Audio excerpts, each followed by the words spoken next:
Hi, Ariel and David. I want to do a special summary just for you guys on the Midrash Tanchuma. I think that there's important lessons, and it'll be, I think, about 6 minutes based on my other videos. So this week is an interesting topic. It's sort of how do you pray with concentration? How do you get what you want from God? The Midrash says that the person who was the expert in concentrating and reaching God was Avraham. But in a very unusual manner, the Midrash proof text is based on two incidents. Number one, that Avraham argued with God, as you know, with Sodom, trying to prevent the cities from being destroyed if there weren't at least 10 righteous people.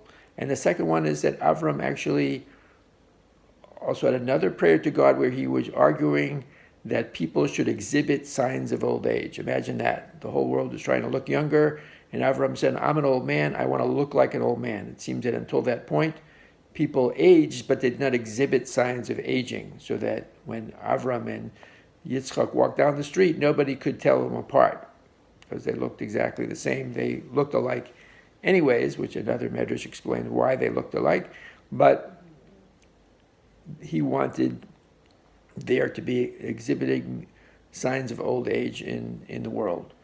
So of course the question is, you just told me that Avram was the master at concentration, kavanah, at knowing how to reach God, but you didn't give me any proofs. Just the fact that he argued with God twice in his prayer, how does that help? So again, the Midrash is asking for someone to kind of peel back the layers and find out and figure it out. This time there was a commentary called Kol HaRomez, which actually did that for me. Some of the fun I have is trying to do that myself, but this Rav really captured it in a few words. He said, what the Midrash is really saying is that Avram never prayed for himself. He never prayed for anything for his own self-interests. His definition of prayer and why it was so powerful, it was always aligned with what God's vision of the world and God wanting mankind to grow and reach new heights of morality and honesty and truthfulness.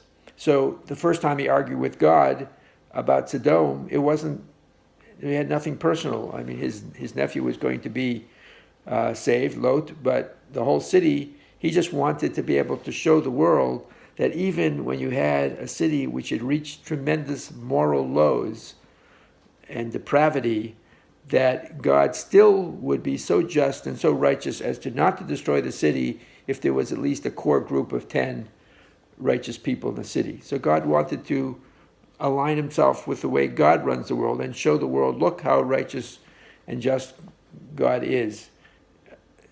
And his second argument with God about old age was for another fundamental reason that was in God's interests. In other words, Avram figured God wants people to grow, and of course we all go through trials and tribulations ourselves, and that's how we grow. But you could actually talk to an older person. What a concept. You could talk to an older person and say, hey, what did you go through in life? Maybe I can learn from you. But if you couldn't even identify that older person, so what good is it if everybody looked alike? So Avram argued that older people should look like older people. So you can go to them and say, what can I learn from you? What did life teach you that I could grow from? So that's how we've now solved the puzzling fact that the Midrash trots out Avram as the person who knew how to reach God in a powerful way, and instead of giving us tips of how he did it, it's really the way he aligned his prayer. That's sort of a new definition, reimagining and redefining what concentration, kavana, means. It's aligning what you want with what God wants. So I love you both. I hope you enjoy, and hope we can continue doing this. If there's any feedback, that would be great. If not, that's okay too. 5 minutes. I got it to 5 minutes. Great. Bye-bye. I love you. Have a great Shabbos.